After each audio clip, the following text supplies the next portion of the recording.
Guys,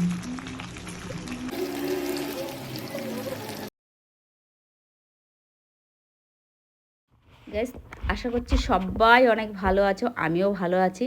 তাই চলো আজকে নিয়ে এসেছে বাবু চিকেনটাই কিন্তু আজকে রান্না করব। কিছুদিন আগে দেখলে মটন নিয়ে এসেছিলো, মাটনটা কিন্তু রান্না করেছিলাম, খেতে অসাধারণ হয়েছিল। তাই মাটন যেরকম হাজব্যান্ড খায় না, মেয়ে খায় না, তার জন্য কিন্তু বাবু আজকের আবার চিকেন নিয়ে এসে চিকেনটাই কিন্তু আজকে রান্না করবো। স্কিনওয়ালা চিকেন, যে স্কিনগুলো ছেড়ে গেছে সেগুলো ধুয়ে আমি আলাদা রেখেছি, আর এই সমস্ত চিকেনগুলো কিন্তু এখানে ধুয়ে পরিষ্কার করে নিয়েছি।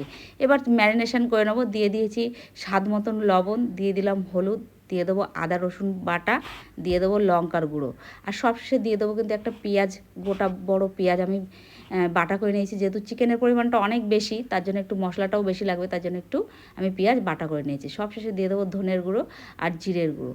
এটা কিন্তু আমার ঘরেতেই গুঁড়ো করা, তার জন্য কিন্তু সবসময় আমার বাটতে লাগে না, আর টেস্টেও কোনো আলাদা কিছু লাগে না। একদম অসাধারণ টেস্ট হয় ঘরের গুঁড়ো মশলা দিয়ে রান্না করলে। তাই চলো, সমস্ত কিছু দিয়ে কিন্তু আমার মাখা হয়ে গেছে। এবার দিয়ে দেবো সবশেষে তেল। মশলাগুলো চিকেনের গায়ে অ্যাবজর্ব করে যাবে, আর তেলগুলো কিন্তু মশলাগুলোকে লক করে নেবে। তাই আমার একদম চিকেন ম্যারিনেশন কমপ্লিট। এবার কিন্তু ঢাকা দিয়ে রেখে দেবো 40 মিনিট মতন। চলো তোমাদেরকে দেখাই দেবো যে চিকেনের এক্সট্রা চর্বিগুলো ছিল সেগুলো কিন্তু ধুয়ে আমি আলাদা রেখেছি, এর সঙ্গে কিন্তু মেটেও আছে।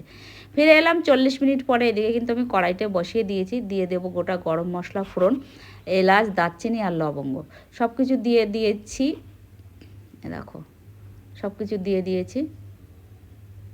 একটু বেশ ফেটে এসছে, সরি, এতে কিন্তু লবঙ্গ ছিল না। যাই হোক, গরম মানে দারচিনি আর এলাচ সব কিছু বেশ একটু গন্ধ বেরিয়ে এসছে। এবার যে পেঁয়াজগুলো কেটে রেখেছিলাম ওগুলো কিন্তু দেবো।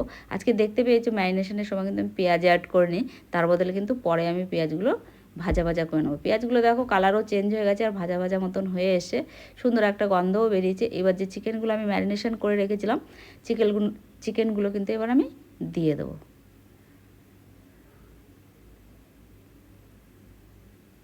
এইভাবে আমি তো রান্না করি, আপনারাও কিন্তু একবার একবার হলেও রান্না করে দেখতে পারেন। যার যার রান্নার পদ্ধতি সবারই আলাদা থাকে। এইভাবে কিন্তু খেতে খুব টেস্ট হয়, আমাদের বাড়ির সবাই কিন্তু খুব পছন্দ করে।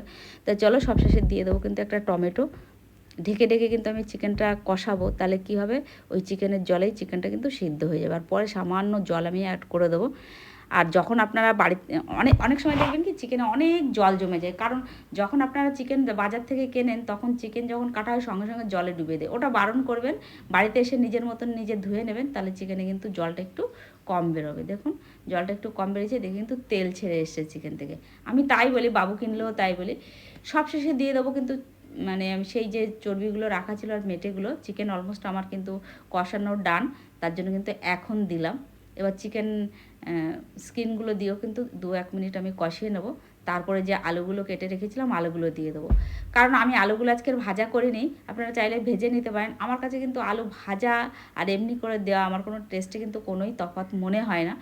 যাই হোক, তাও আমি অনেক সময় ভেজেও নিই, কোনো সময় না ভাজাও দিই। আলুগুলো দিয়েও কিন্তু সুন্দর করে আমি মানে কষিয়ে নিয়েছি। এবার কিন্তু চিকেনগুলো আমি ঢাকা দিয়ে রেখেছিলাম। আর সরি গাইজ, আমি চিকেন যখন কষাচ্ছিলাম, কষানো হয়ে যাওয়ার পরে জল দিয়ে দিয়েছি, ভিডিওটা অন করা হয়নি। এরকম আমার প্রায় হয়ে থাকে, তার জন্য আগের থেকেই সরি বলছি। তাহলে চলো দেখো চিকেনটা কি সুন্দর দেখতে হয়েছে, আর খুব সুন্দর এই চর্বির লেয়ারগুলোও তোমরা দেখতে পাবে। দেখো কত সুন্দর লাগছে না দেখতে। চিকেন কিন্তু আমার রান্না হয়ে গেছে।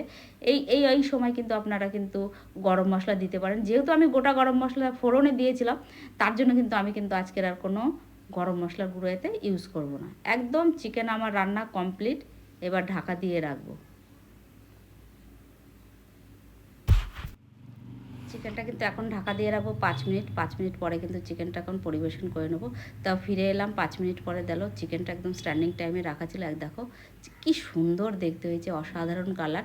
এবার কিন্তু গরম গরম ভাত, রুটি, ফ্রাইড রাইস যা কিছুর সঙ্গে পরিবেশন করা যায়। তাই ভিডিওটা কেমন লাগলো, ভালো লাগলে লাইক, শেয়ার, কমেন্ট, পাশে থাকার অনুরোধ রইল। Tata, bye bye.